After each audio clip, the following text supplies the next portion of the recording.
Bună și bun venit la un nou live în săptămâna Alătării 2021. Vorbim despre un subiect delicat în seara aceasta și anume despre depresia postpartum. Cum apare, ce este ea de fapt și cum se manifestă. O avem alături de noi pe doamna dr. Loredana Gafu, medic, psihiatru, psihoterapeut și consultant în lactație IBCLC. Bun venit, Loredana! Bine v-am găsit! Loredana, ia spune-ne, te rog, din experiența de până acum, depresia postpartum, știm deja că este subdiagnosticată, dar cum vezi din perspectiva specialistului? Din perspectiva mea, lucrurile sunt un pic amestecate, ca să zic așa. De multe ori ce mamele identifică ca fiind depresie postpartum, se încadrează așa sub umbrela foarte largă a depresiei postpartum, cuprinde mai multe tulburări postpartum, deci nu doar depresie, ci și anxietate, ci și psihoza postpartum. N-aș spune neapărat că sunt subdiagnosticate, în sensul în care, în momentul în care ajung la medic, ele vor fi diagnosticate de un medic, dar este drum lung până acolo. Pentru că mamele sunt reticente în a se adresa medicului și pentru că familia, aparținătorii, oamenii din jur, prietenii, nu recunosc semnele acestei boli. Ea în sine este o boală, asta să le spunem părinților, că depresia în sine este o boală, deci nu ține de mamă, gândește-te la lucruri frumoase și o să-ți treacă și atunci trebuie tratată ca atare. Ce ne poți spune în privința definiției depresiei? Ce este de fapt depresia? Ce înseamnă, ca să putem înțelege? În primul rând, vis-a-vis de depresia este o boală, aș vrea să subliniez un lucru, la fel cum hepatita este o boală a ficatului, depresia este o boală a creierului. Ea poate fi văzută din două unghiuri. Pe de parte, din unghiul medicului psihiatru, așa cum o văd cei mai mulți dintre psihiatri, și anume ca un dezechilibru al substanțelor din creier, în special un dezechilibru la nivelul serotoninei, dar sunt și alte substanțe care contribuie la patologia depresiei. Din perspectiva psihoterapeutului, arată un pic altfel, da? Este vorba de a privi lucrurile din două unghiuri diferite. Psihoterapeutul vede mai degrabă anumite tipare de comportament, anumite tipare de gândire, anumiți factori stresori care acționează cu toții, se întâmplă cu toții în același moment și atunci apare suferința. Ce este depresia de fapt, adică cum se manifestă ea, care sunt simptomele depresiei, da? Este important de subliniat faptul că două simptome esențiale există în depresie. Pe de o parte, dispoziția depresivă, care înseamnă un soi de tristețe, apăsare, împovărare, și, pe de altă parte, lipsa de interes. Lipsa de interes pentru activitățile cotidiene, lipsa de plăcere vis-a-vis de activitățile care înainte ne aduceau bucurie.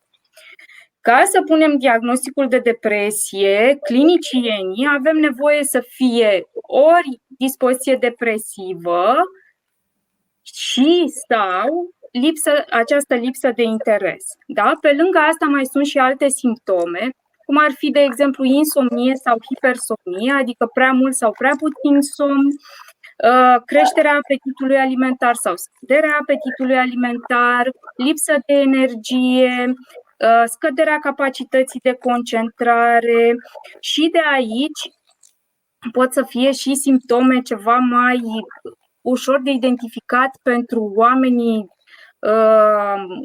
cum să vă spun, pentru majoritatea persoanelor, cum ar fi, de exemplu, gândurile de moarte, planurile suicidare, tentativele suicidare. Da? Acum, probabil că o să mă întrebați, ok, dar lipsa de somn, scăderea poftei de mâncare, scăderea nivelului de energie, lipsa de chef, astea sunt toate comune mamelor postpartum. Da? Toate sunt obosite, nedormite și atunci ce face ca să suspicionăm depresia? Păi, în primul rând, este important ca aceste simptome să fie prezente timp de cel puțin 2 săptămâni în fiecare zi sau aproape în fiecare zi. Și al doilea lucru foarte important, ca acestea să provoace suferință semnificativă, da? Sau scăderea funcționalității, scăderea semnificativă a funcționalității. Adică dacă în urmă cu, să zicem, 3 săptămâni se descurca cu bebelușul și reușea să facă activitățile de zi cu zi, acum nu se mai descurcă cu bebelușul, dar nici cu activitățile de zi cu zi, e din ce în ce mai retrasă, stă în pat toată ziua, n-are chef să vorbească cu prietenii. Astea sunt lucruri care ne indică posibilă prezența unei depresii postpartum. Deci avem o formă particulară de depresie care apare în perioada imediată după ce s-a născut bebelușul, această depresie postpartum. E normal din ceea ce ne spui să mai avem momente în care simțim că am ajuns la capătul puterilor, parcă nu mai vedem acea luminiță, nu mai răsare soarele și pe strada noastră, am obosit, copilul plânge, e greu cu alăptatul, e greu cu hrănitul, e greu cu somnul, da? Și suntem copleșiți, ne simțim exact la capătul puterilor, dar nu reprezintă o problemă dacă aceste manifestări sunt trecătoare. În momentul în care ele persistă, e bine să le recunoaștem din timp și să ne adresăm unui specialist. Spune-mi, te rog, există depresie postpartum care poate apărea și la tătici sau este specific doar mamei, ea se bucură între ghilimele de ea și am terminat povestea? Nu, există depresie postpartum care poate apărea și la tătici, în sensul în care există episoade depresive care pot apărea și la bărbați în perioada imediat postpartum. Aș face o scurtă paranteză să menționez ceva. În ultimii ani, depresia postpartum a fost redefinită ca depresie peripartum. Asta înseamnă că este încadrată în categoria depresie postpartum și depresia care debutează în perioada sarcinii. Deci, cel mai frecvent această depresie postpartum poate debuta cam începând din al 3-lea trimestru de sarcină și până 12 săptămâni postpartum. Asta înseamnă cel mai frecvent. Da? Se întâmplă să debuteze și de la începutul sarcinii și după 12 săptămâni postpartum. Acestea fiind spuse, da, și bărbații pot suferi de depresie în perioada postpartum, dacă considerăm faptul că, la fel ca și mamele, ca și în viața mamelor și în viața lor are loc o schimbare. Da? Și ei se văd în față cu noi responsabilități de părinte și viața lor este schimbată, nu neapărat în bine sau rău, dar cu siguranță este altfel. Și în momentul în care lucrurile care se întâmplau înainte nu se mai întâmplă acum, există o perioadă de adaptare, e nevoie de o perioadă de adaptare. De asemenea, este nevoie de o perioadă de doliu, ca să înțelegem că, într-adevăr, viața noastră dinainte s-a terminat, într-adevăr ne stă în față o nouă viață, dar putem plânge pierderea vieții dinainte de a fi părinți. La asta se adaugă modificarea ritmurilor, da, ritmului somn-veghe, da, nu mai știi care e ziua, care e noaptea, modificarea ritmului din cursul unei săptămâni, da, nu mai știi care este în timpul săptămânii și care este în weekend, pentru că se amestecă, toate sunt la fel în viața unor părinți de bebeluși. Da? Adăugând la asta și toate temerile care vin odată cu nașterea unui copil într-o familie, oare mă descurc, oare fac bine ce fac, oare este în regulă copilașul, toate lucrurile astea reprezintă un stres crescut, o povară în plus pentru părinți și unii dintre ei, într-adevăr, cei care sunt susceptibili, bărbați sau femei, pot să dezvolte un episod depresiv. Deci asta se poate întâmpla și la bărbați și la femei. Într-adevăr, la femei este cumva în plus factorul hormonal, care nu apare la bărbați. Da? Dar chiar și așa, modificările de stil de viață, ca să zic așa, sunt prezente pentru ambii părinți și pentru oricine stă în casă cu bebeluș. În sensul ăsta pot să apară și la unii dintre bunici.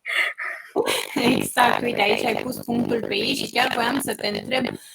Am auzit des de acea perioadă baby blues în care se reechilibrează hormonii pierduți după sarcină, când s-a născut bebelușul și am pierdut placenta cu tot ce a venit ea la pachet.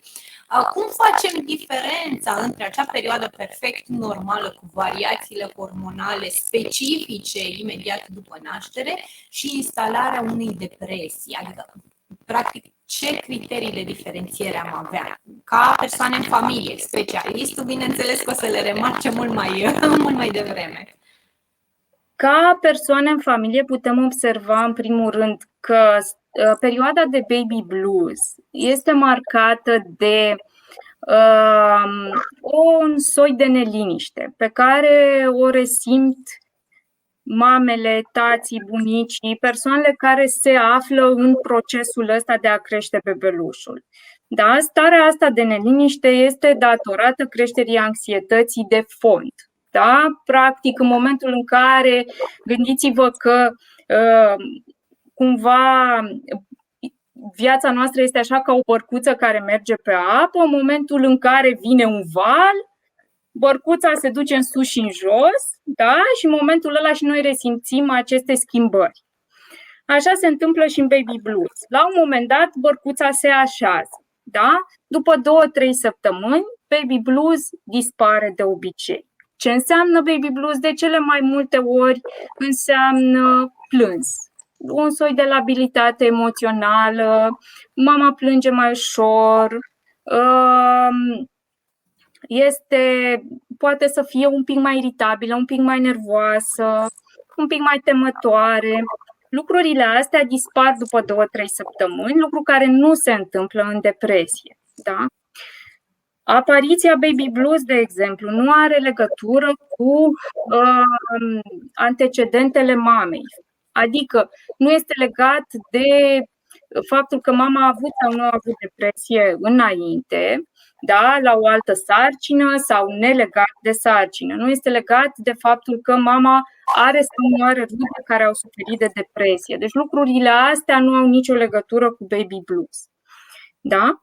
Și cel mai important de menționat este că el după 2-3 săptămâni dispare. Deci această stare de neliniște, un pic de irritabilitate, de nerăbdare, lucrurile astea dispar după 2-3 săptămâni, spre deosebire de depresie care tinde să se agraveze. În baby blues,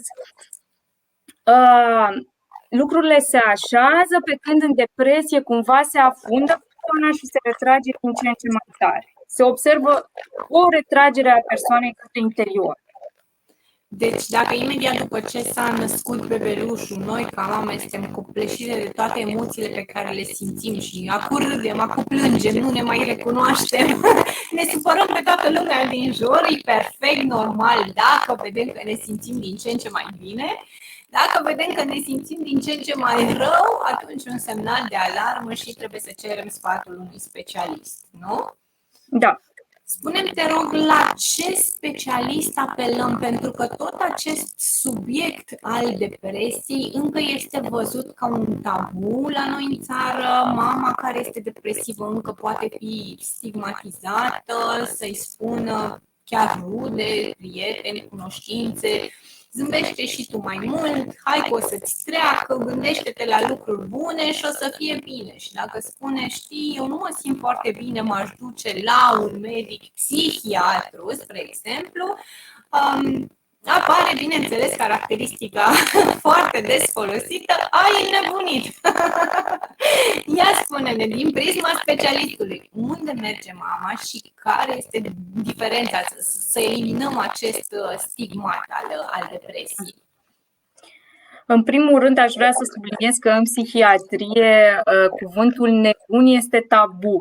A devenit tabu. În ce sens? În sensul în care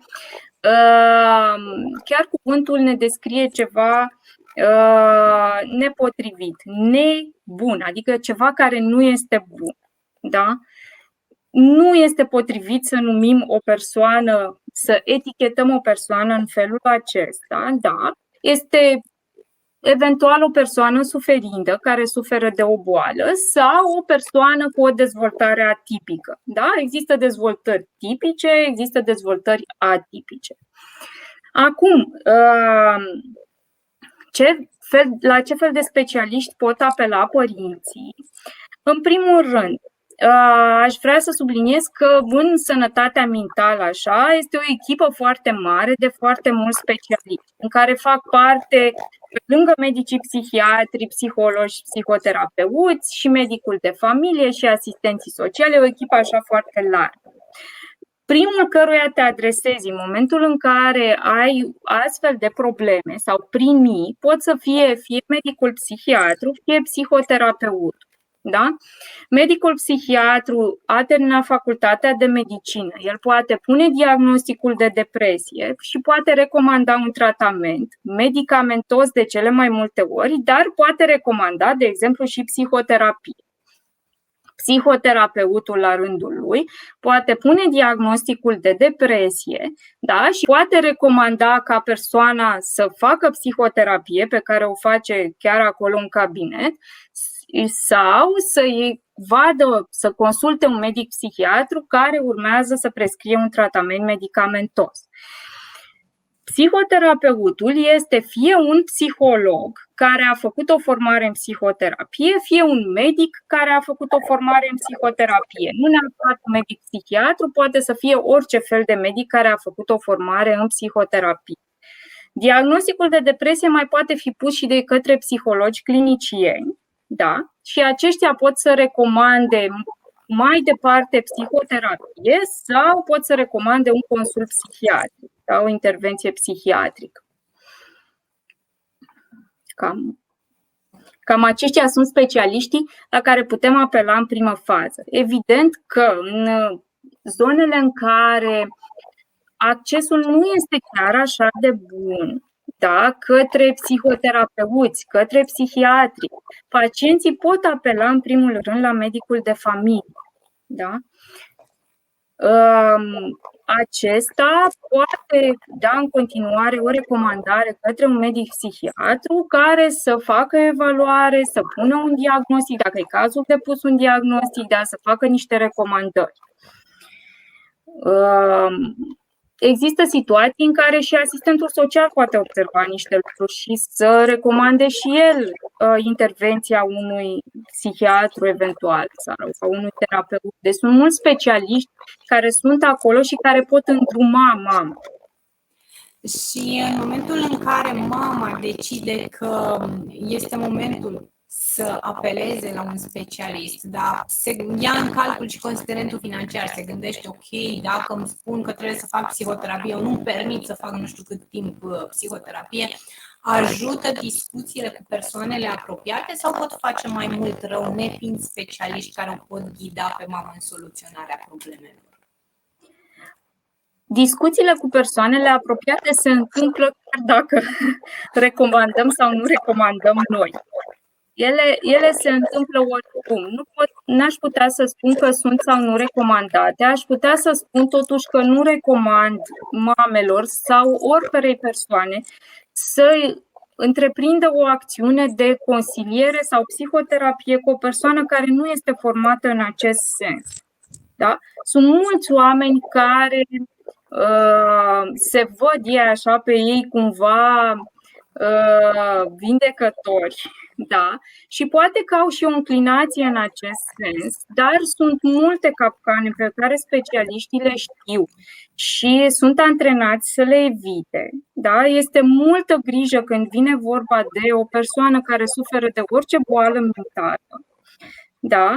Și aceste lucruri nu se fac, să vă spun, fără a-ți asuma întreaga responsabilitate pentru acel. Exact. Putem să vorbim oricum și în funcție de relația pe care o avem cu persoana respectivă, poate să ajute sau nu până la urmă. Exact. Să le spunem părinților care ne urmăresc un element foarte important, că atât medicul psihiatru cât și psihoterapeutul sunt specialiști în ceea ce fac și ei își asumă răspunderea pentru diagnosticul pe care l-au pus și ei sunt cei care pot ghida tratamentul respectiv, terapia, în funcție de nevoile fiecărei persoane în parte. Deci nu avem o rețetă standard care merge pentru toată lumea, dar ei răspund pentru ceea ce fac și fiind formați în acest domeniu, pot oferi cele mai bune sfaturi. Lucruri pe care noi, ca oameni obișnuiți care dorim să ajutăm pe cineva, nu știm cum să-l facem și atunci e posibil să facem mai mult rău decât bine și să accentuăm suferința pe care o simte mama în perioada postpartum. Din experiența de până acum de consultant în lactație, am observat că alăptarea joacă un rol foarte important în aceste manifestări ale depresiei postpartum, în special lipsa sau dificultățile care apar în perioada aceasta, în inițierea alăptării. Adică dacă mama nu reușește să alăpteze, am observat că are mult mai mari șanse să ajungă într-un episod depresiv.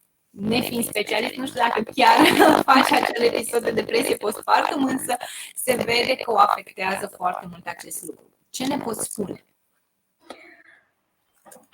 Alăptarea și depresia postpartum sunt cumva conectate. S-au făcut multe studii și s-a observat că, într-adevăr, în momentul în care depresia postpartum s-a instalat, apare în multe situații și eșecul alăptării, adică femeile care au depresie alăptează mai puțin. S-a observat și invers, că femeile care alăptează au în mai mică măsură depresie, deci dezvoltă în mai mică măsură depresie. Ar părea că alăptarea are un rol protector împotriva depresiei. Acum nu putem fi siguri că este vorba despre actul alăptării care are efect protector împotriva depresiei, că este vorba de combinația hormonală, da, care apare în corpul mamei, care se întâmplă în timpul alăptării. Nu putem ști dacă comportamentele mamei, hotărârea ei de a alăpta, tiparele ei de gândire legate de treaba asta au legătură cu protecția pe care o are împotriva depresiei, dar această legătură s-a observat. Deci cumva alăptarea și depresia postpartum se influențează una pe cealaltă, dar în sensul în care femeile care alăptează par a fi mai protejate împotriva depresiei, pe de altă parte, femeile care suferă de depresie au mai frecvent un eșec al alăptării. Da? Sunt multe poveri acolo, sunt multe lucruri de dus și atunci mama nu reușește să se descurce cu ce are de făcut. Și dacă avem totuși o mamă care alăptează și a făcut depresie postpartum, avem tratamente care sunt compatibile, tratamente medicamentoase, mă refer, nu doar această psihoterapie care nu presupune introducerea de substanțe străine în corpul mamei. Pentru că avem această reticență de a lua un tratament, chiar dacă este prescris de specialist în perioada alăptării. Ce ne poți spune? Există tratamente care pot fi folosite pentru tratarea depresiei în perioada alăptării? Există cu siguranță tratamente care pot fi folosite, tratamente antidepresive care pot fi folosite în perioada alăptării. Da, sunt câteva substanțe bine știute și folosite de mai multă vreme de specialiști și la mamele care alăptează.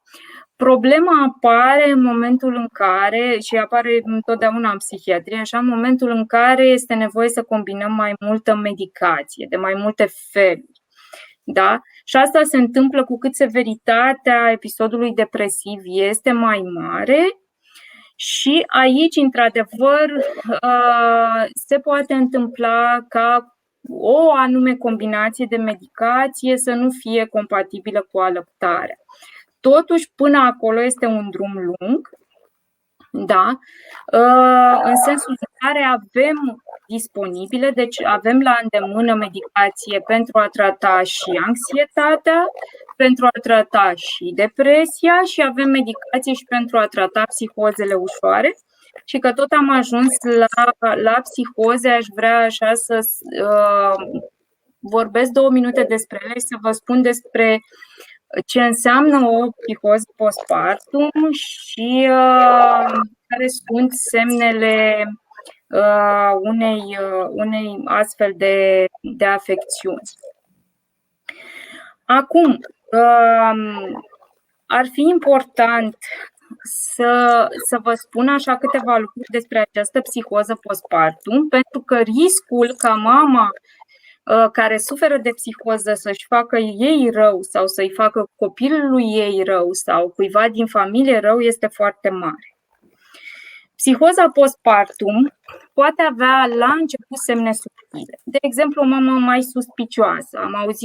Am consultat o mamă care ieșea afară și avea sentimentul că oamenii de pe stradă se uită urât la ea, că știu ceva despre ea, că știu că este o mamă rea, că nu se descurcă cu copilul, că acei oameni o judecă. Oamenii de pe stradă fiind străini, da? Nu persoane din familie, nu cunoscuți. În afară de asta mai pot apărea tot felul de idei, precum copilul este bolnav. Da? O idee pe care multe mame o au, numai că uneori ideea asta începe să fie din ce în ce mai desprinsă de realitate. Și o să vă dau un exemplu unei mame care are un bebeluș care a avut la naștere ceva probleme de sănătate. Da? După ce s-a intervenit, bebelușul a fost ok, dar mama a rămas cumva cu suspiciunea că ceva ar fi în neregulă cu bebelușul.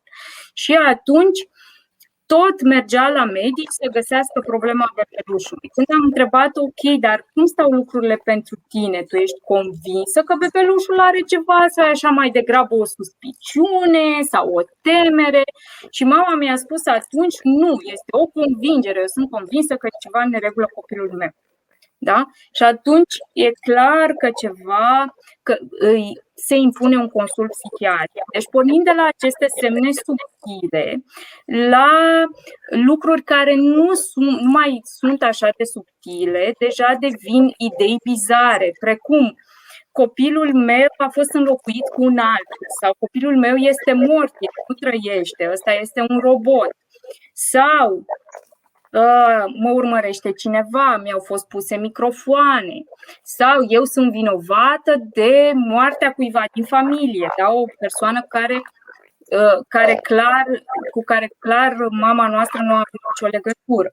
De asemenea, mai apar halucinații auditive pe care oamenii nu le recunosc direct, dar este un comportament mai bizar, un râs bizar sau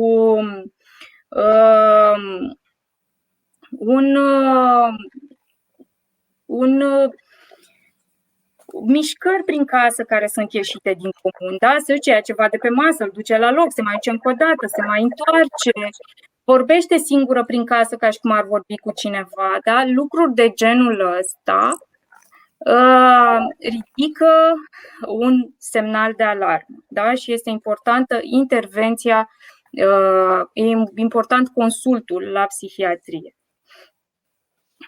Bun, și într-o situație de genul acesta, cum povestești, în care cei din jur, practic, observă comportamentul ieșit din comun și mama, să zicem, nu numai că nu remarcă, dar e convinsă că felul în care se comportă este perfect normal, deci nu este receptivă la sfaturi, gen du-te și consultă un doctor, ce am putea face noi? Pentru că nivelul de complianță este scăzut să meargă la un specialist și să ceară ajutorul. Ce putem face noi ca membri ai familiei atunci când observăm semnalele acestea de alarmă pentru a proteja mama și familia cu totul?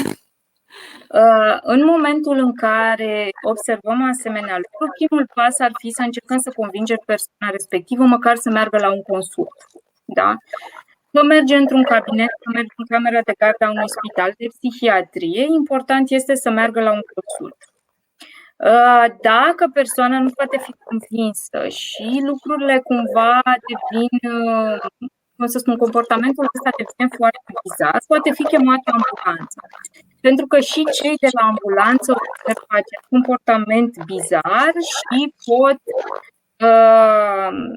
pot să ajute în transportul la spital al persoanei respective. Dacă persoana devine violentă, da? Foarte agitată, neliniștită, poate fi chemată inclusiv poliția. Da? Și poliția la rândul ei cheamă ambulanța și însoțește ambulanța până la spital. Deci acestea sunt opțiunile. Dar în primă fază încercăm să convingem persoana să meargă la un consult. Deci primul pas este să vorbim cu mama, să îi spunem, ok, uite, felul în care te comporți mă îngrijorează, hai să mergem să ne asigurăm că e totul în regulă, deci exact. nu să venim direct cu ai nebunit. Da? Cumva funcționează lucrurile astea, uite, eu țin la tine, mi-ești dragă, mă îngrijorez, comportamentul ăsta mă îngrijorează, mă gândesc că ai avea nevoie de ajutor, vreau să-ți fiu alături, haide să încercăm și lucrul ăsta.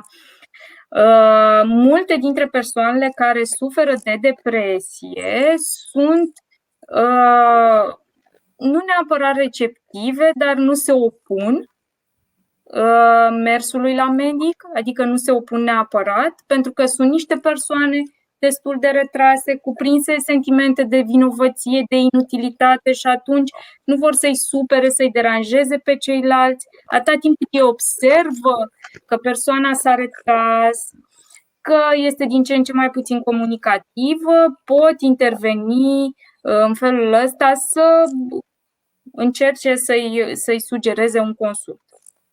Și e posibil ca mama în această depresie postpartum ea să-și dorească chiar să primească ajutor, deși nu știe cum să-l ceară și atunci să vadă că o eliberare, această recomandare de a merge la un specialist, să se simtă susținută? Cu siguranță sunt faze ale depresiei în care acest lucru se întâmplă. Deci cu siguranță. De multe ori în psihoză nu, dar în depresie da. Da? Psihoza înseamnă cumva o desprindere de realitate și, cum ai spus mai devreme, mama nu înțelege că are o problemă, nu simte că este o problemă cu ea, tot ce se întâmplă cu ea pare real. Da? Chiar dacă în lume din afară ni se pare ceva bizar, în lumea ei tot ce se întâmplă este real. Da? Și atunci nu înțelege ca o problemă ce vine dinăuntru, înțelege toată treaba asta ca o problemă din afară. Da? Aici, într-adevăr, poate că la început nu o să înțeleagă suportul pe care îl acordăm. În schimb, în depresie, da, deci până să se ajungă la psihoză și desprindere de realitate, acolo, da, se înțelege suport. Se înțelege suport atâta timp cât este abordată cu blândețe. Și ca să nu speriem puțin mamele că poate își au o reticență în a se prezenta la medicul psihiatru sau să meargă la un consult de teama diagnosticului și pentru că au auzit că dacă cineva are o problemă psihică urmează să fie internat o perioadă de timp în spital, ori ele nu își doresc să fie separate de bebeluș în acea perioadă. Ce le putem spune lor? Cam care ar fi abordarea într-o situație în care nu vorbim de un comportament care îi pune în pericol pe ceilalți, o formă gravă, ci o formă mai des întâlnită? Medicii psihiatri sunt în general reticenți în a interna mamele postpartum, tocmai pentru că separarea asta de copil, separarea de familie poate reprezenta o povară pentru mamă, poate veni cu neliniște în plus, cu anxietate în plus, da, poate fi chiar o traumă în unele situații și atunci există o reticență în a interna mame care suferă de un episod depresiv ușor sau moderat, deci acolo de cele mai multe ori nu se pune problema. De internat se pune problema în momentul în care e vorba despre un episod depresiv sever, în moment în care psihiatrul suspicionează că viața mamei sau a bebelușului ar fi puse în pericol, da? Sau a celor din jur, că nu e vorba doar de bebeluș. Și atunci se impune internarea. Altfel nu, chiar se evită internarea mamelor. Deci internarea apare atunci când este neapărat nevoie și este pentru binele mamei și a celor din jur, are o justificare întemeiată. În rest se evită internarea, se dă tratament, dacă e cazul, tratament medicamentos, psihoterapie în funcție de fiecare situație în parte, pentru că suntem unici. Spune-ne, te rog, vorbeai mai devreme de baby blues, că apare indiferent de istoricul mamei, indiferent de antecedentele din familie. Să înțelegem că depresia este legată de istoric sau de istoricul familial, nu neapărat de cel personal? Da, depresia este legată de istoricul familial, atât depresia postpartum cât și depresia în general. Apare mai frecvent la persoanele care au istoric familial de depresie, da? Apare mai frecvent la femei decât la bărbați, apropo de depresie, cam de 2,5 ori mai frecvent la femei decât la bărbați apare depresia. Da? Și este riscul mai mare să apară un episod depresiv la o persoană de orice sex care care a suferit înainte de depresie. Da? E important de subliniat lucrul ăsta.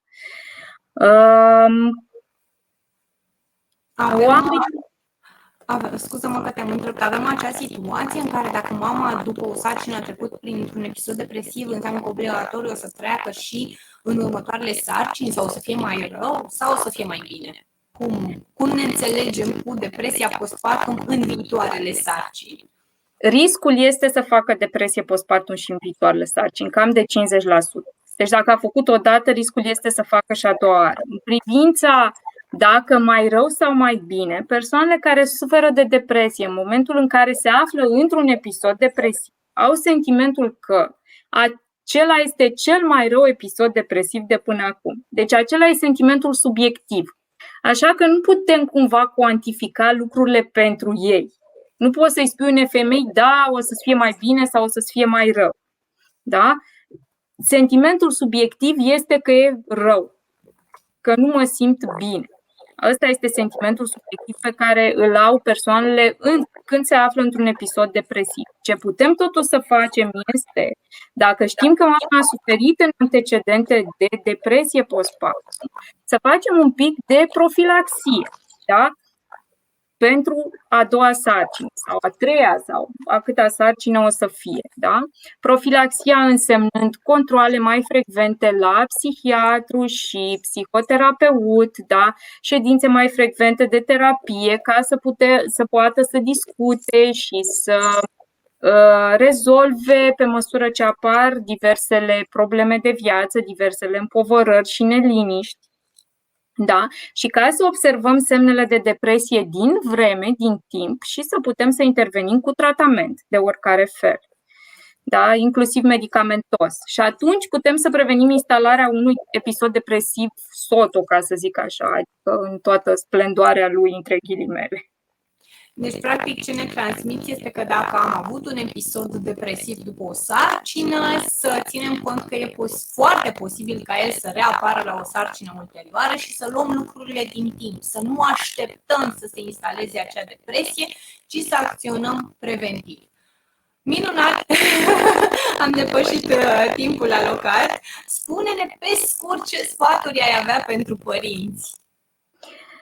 Câteva sfaturi pe care le-aș avea pentru părinți s-ar lega în primul rând de profilaxia depresiei. Da? În primul rând să își găsească cumva timp și pentru ei. Da? Adică măcar o jumătate de oră pe zi în care să facă un duș, să facă o plimbare, să meargă până la colț să cumpere o pâine. Da? Să nu uite că atunci când ești proaspăt părinte, ai și tu voie să te simți și trist, să te simți și înfricoșat și neliniștit și să țină cont de aceste sentimente și să le lase să fie. Da?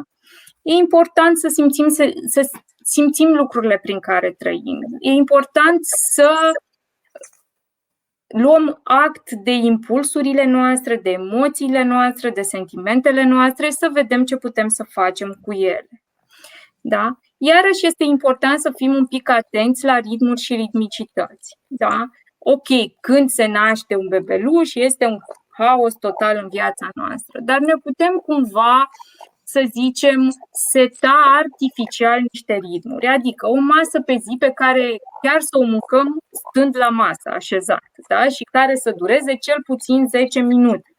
Da? Sau cel puțin un sfert de oră, în funcție de persoană. Da? Sau o masă caldă pe zi. Sau o plimbare soț-soție în fiecare zi, în care ei să poată discuta și lucruri de adulți. Da? O jumătate de serial la televizor sau un episod de 20 de minute. Da? Să avem grijă să ne dedicăm lucrurilor care ne aduc bucurie în viață. Da? Adică dacă eu știu că mie mi-aduce bucurie să mai mănânc o tabletă de ciocolată din când în când, atunci când mănânc tableta de ciocolată, îmi iau 5 minute și mă bucur de ea și o savurez. Da? Sau dacă știu că mie mi face plăcere să fac un duș pe zi sau o baie caldă, îmi iau 20 de minute în care orice ar fi, da, soțul stă cu copilul sau soția stă cu copilul și se descurcă cum s-o descurca și eu pot să mă bucur de acele 20 de minute. Exact cum ai spus, să nu uităm că înainte de a fi părinți suntem oameni și avem și noi nevoi. Nu a venit bebelușul pe lume ca să ne facă nouă viața grea și ca să ne putem ocupa de el. Este important să fim noi bine, să avem grijă de noi în primul rând, de noi ca persoană, de noi ca familie, de noi ca element în această relație de cuplu. Să facem așa o recapitulare pe scurt. Baby blues apare imediat după ce s-a născut bebelușul sub influența hormonilor, nu ține cont de antecedente și dispare, ne simțim din ce în ce mai bine. Depresia însă se accentuează progresiv, deci dacă vedem că durează mai mult și că e din ce în ce mai rău, aici deja nu mai vorbim de baby blues, vorbim despre o depresie. Cerem ajutorul specialistului, medicului psihiatru, psihoterapeutului, în funcție de nevoi. Avem mare grijă că aceste simptome se pot accentua și există semnale de alarmă pe care e bine să le percepem din timp, să nu devină mama un pericol pentru ea sau pentru cei din jur. Este bine să luăm pauze, este bine să ne gândim și la noi. Sper că am spus așa pe scurt cam ce am discutat noi în seara aceasta. A apărut o întrebare la un moment dat. Da? Cineva dacă durează mai mult de 3 luni. Dacă durează mai mult de 3 luni, ar fi cazul să apeleze la un specialist. Deci nu să fie depresie, dar este important să apeleze la ajutorul unui specialist. Spui asta din prisma faptului că perioada de timp e un pic cam mare, nu? 3 luni înseamnă deja destul de mult și ridică semne de întrebare dacă mai vorbim sau nu de acel baby blues. Spune-le părinților unde anume te pot găsi. Părinții mă pot găsi pe pagina de Facebook Împreună pe calea sarcinii. Îmi pot scrie mesaje acolo. Tot pe pagina aceea găsiți și un număr de telefon unde îmi puteți trimite mesaje. De răspuns la telefon nu răspund imediat. De cele mai multe ori sunt în ședințe cu pacienții, fie la spital, fie la psihoterapie, la cabinetul de psihoterapie, ședințe pe care nu le întrerup pentru a răspunde la telefon, dar îmi puteți scrie mesaje și vă pot răspunde, putem stabili întâlniri, lucrez atât online cât și în cabinet și ne putem vedea și discuta despre lucrurile care vă neliniștesc sau vă apasă. Minunat! Mulțumim foarte mult! Știu că am depășit timpul alocat, însă informațiile oferite erau atât de importante pentru mulți, cu siguranță, și foarte prețioase. Loredana, a fost extraordinar să vorbim în seara aceasta. Mulțumim tuturor că ne-ați urmărit și o seară frumoasă în continuare. La revedere! Bună, la revedere!